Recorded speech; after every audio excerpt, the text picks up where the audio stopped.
धनबाद में अपराधियों का मनोबल लगातार बढ़ता ही जा रहा है। हर दूसरे से तीसरे दिन कहीं ना कहीं गोलीबारी की घटना देखने और सुनने को मिल रही है। ताज़ा मामला आज सुबह की है।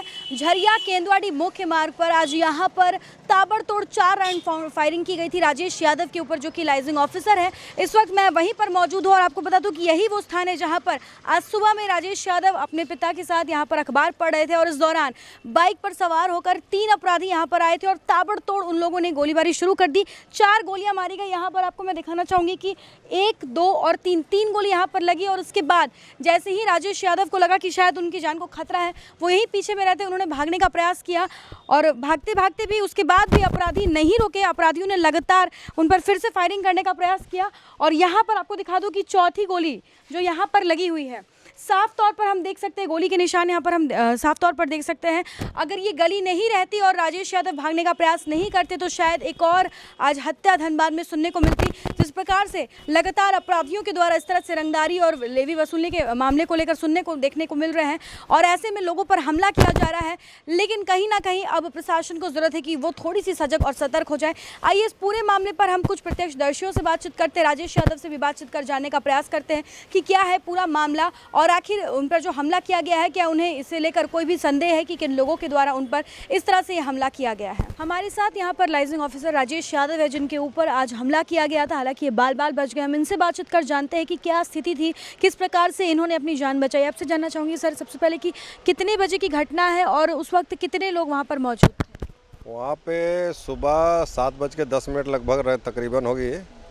हम तो एक्चुअली 4, साढ़े 4, 5 बजे डेली उठ ही जाते हैं सुबह। हम उठ करके बाहर गए, देखे हमारे बाबूजी रोड पे खड़ा थे। हम भी जाके वहाँ पर रुके और एक रामाशीष पंडित जो भुंजा दुकान वाला था वो भी वहीं खड़ा था, पेपर पढ़ रहा था। उसके 2 मिनट हम बाबूजी के साथ भी खड़ा ही हुए। तब तक वो जो बाइक से आया उसको हम 2 दिन से देख रहे थे। वो 2 दिन से उसका एक्टिविटी हमारे घर के तरफ था। तो हमको जो बाइक से उतरा और उतरते साथ डायरेक्ट पिस्टल निकाल के 2 लोग मेरे ऊपर दौड़े और मात्र 5-6 फीट की दूरी से फायरिंग करना चालू कर दिया। किसी तरह से हम जान बचा के अपना भागे। हमको लगा कहीं मेरे बाबूजी को ना गोली लग गया। फिर हम दौड़ के हम लोग रिटर्न फिर हुए, तब तक तो वो लोग भाग चुके थे। 3 की संख्या में थे। तो तीनों एक ही बाइक पर सवार होकर आए हुए थे? तीनों एक ही बाइक कर रहे थे पिछले 2-3 दिनों से? हाँ, एक ही कर रहे थे। पहले आप पर कभी इस तरह से हमला किया गया, किसी प्रकार की कोई धमकी दी गई? ये लेके हमारे पास 5वां हमला हम पे हो चुका है।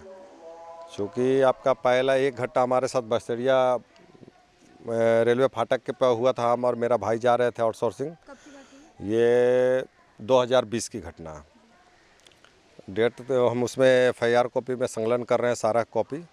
उस समय भी हम और मेरा भाई जा रहे थे। उस समय भी हम लोग को घेर करके मेन मकसद वहाँ का रंगबाजी आउटसोर्सिंग जो हम लोग वहाँ देख रेख कर रहे हैं उसके लेकर, रंगबाजी को लेकर ये मुद्दा ज़्यादा चल रहा है।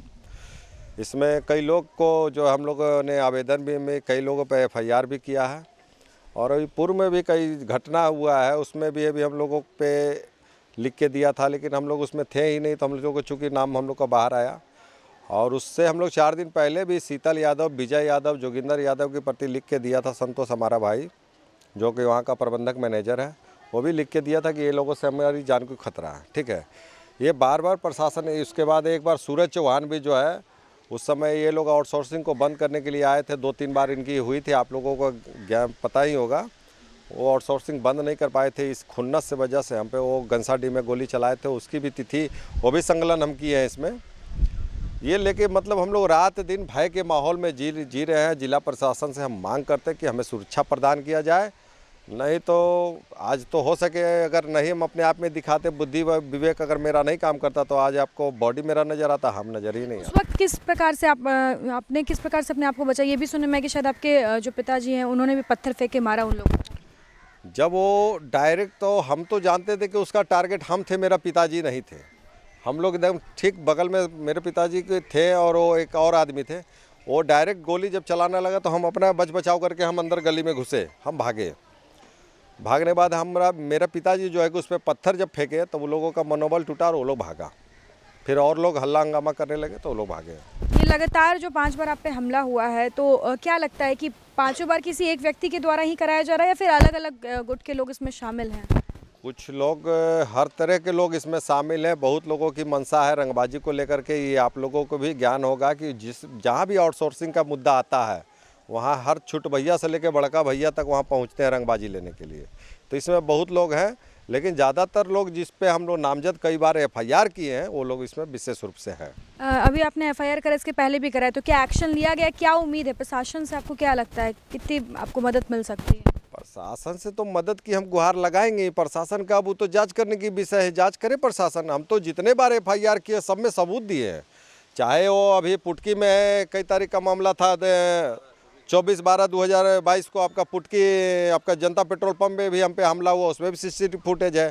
सूरज चौहान जो हम गोली चलाया उसमें भी CCTV फुटेज है। सब जगह तो फुटेज का खेला है। आपको तो आँच को साँच का क्या ज़रूरत है? सब कुछ तो साँच में आपके आगे खड़ा है। अब इसमें प्रशासन अपना जांच करके कार्रवाई करे। आप क्या मांगते हैं? हम जिला प्रशासन से एक ही मांग करते हैं कि भैया हमको सुरक्षा दिया जाए और हमारे भाई को, और जितने लोगों पे हम लोग लिख करके दे रहे हैं उचित कार्रवाई कीजिए। सब कुछ आपके सामने आ जाएगा। हमारे साथ यहाँ पर राजेश यादव के पिताजी, हम उनसे बातचीत करते हैं। आपको बता दें कि मौके पे जब उन पर हमला किया गया था, ये मौके पर मौजूद थे और इन्होंने भी उन हमलावरों पर पत्थर फेंक कर अपने बेटे की जान बचाई थी। हम इनसे बातचीत करते हैं। आप बताइए सर कि उस वक्त क्या स्थिति थी? कब आप लोगों को लगा कि हमला किया जा रहा है? सर हम लोग वहाँ खड़े थे, उधर से आया मोटरसाइकिल से, 2 गो उतर गया, 2 गो गोली चलाना शुरू कर दिया। हम वहीं खड़े थे, हम थे बगल में, एक और था पुंजा वाला। उसके बाद दनादन 6-7 फायरिंग किया। राजेश तो भागते हुए इधर चला, एक पत्थर मारे भी तो उसको नहीं लगा। इस तरह से पहले भी घटना हुई है क्या? पहले तो 1-2 घटना इधर हुआ है। घर के पास, घर की तरफ ये पहली घटना? नहीं, पहले घटना घर पर है। ऐसे में कहीं ना कहीं अब आप लोगों के अंदर भी डर है बाहर निकलने को लेकर? डर तो है ही है सर। जी हाँ। आप बताइए कि आप बता रहे कि कहीं और पहले भी कहीं पे हमला? हाँ, अभी 1 महीना पहले पेट्रोल पंप था इधर, जनता पेट्रोल पंप, तो उधर भी हुआ था। ऐसे में क्या मांग है आप लोगों की प्रशासन से, क्योंकि लगातार हमला हो रहा है? कि सिक्योरिटी हम लोग को प्रदान करें। हमारे साथ यहाँ पर प्रत्यक्षदर्शी हैं भूंजा दुकान, जिनकी दुकान के ठीक सामने इस हमले को अंजाम दिया गया था। हम उनसे बातचीत करते हैं। आप बताइए कि क्या स्थिति थी उस वक्त, किस प्रकार से इस घटना को अंजाम देने की कोशिश की गई? हम लोग यहाँ पर पेपर पर ध्यान देले थे, उधर से देखे तड़ आवाज़ सुने तो ये सर चाचा बोले भागो भागो, बस हम जाकर के उधर पेड़ तर छुप गए। उसको बाद वो लोग गाड़ी से स्टार्ट किया, उधर भाग गया। बिल्कुल आनंद फानंद में सब कुछ बहुत जल्दी हो गया था। ऐसे में कहीं ना कहीं अब आप लोगों के अंदर भी एक डर की स्थिति बनी हुई है? हाँ, डर तो है। जिस तरह देखे कि तखने तो दिमाग उड़ गया कि क्या हो गया। तो बिल्कुल आपने देखा कि हमने कुछ लोगों से बातचीत की, हमने प्रत्यक्षदर्शी से बातचीत की, राजेश यादव के पिता से बातचीत की। उन्होंने हमें बताया कि वो अखबार पढ़े थे और उस दौरान बाइक से जब लोग आए और उन्होंने अचानक से गोली चलाना शुरू कर दी। उसके बाद अपने आप को बचाने के लिए इन्होंने पत्थर से भी उन पर मारने की कोशिश की। उसके बाद भी अपराधी नहीं रुके, लगातार फायरिंग करते रह गए। राजेश यादव से जब हमने बातचीत की तो उन्होंने बताया कि फिलहाल उन्होंने FIR दर्ज कराया, लेकिन इसके पहले भी इस तरह से कई बार उन पर हमला किया गया है। कुल मिलाकर लगभग 4 से 5 बार इस तरह से ऐसी घटना को अंजाम देने का प्रयास किया गया है। उन्होंने साफ तौर पर कहा कि रंगदारी मामले को लेकर इस तरह से पहले भी उन्हें धमकाया गया है और हमला किया जा रहा है। उन्होंने ये भी बताया कि अगर आज वो गली में नहीं भागे होते तो शायद आज उनके यहाँ पर हमें लाश देखने को मिलती।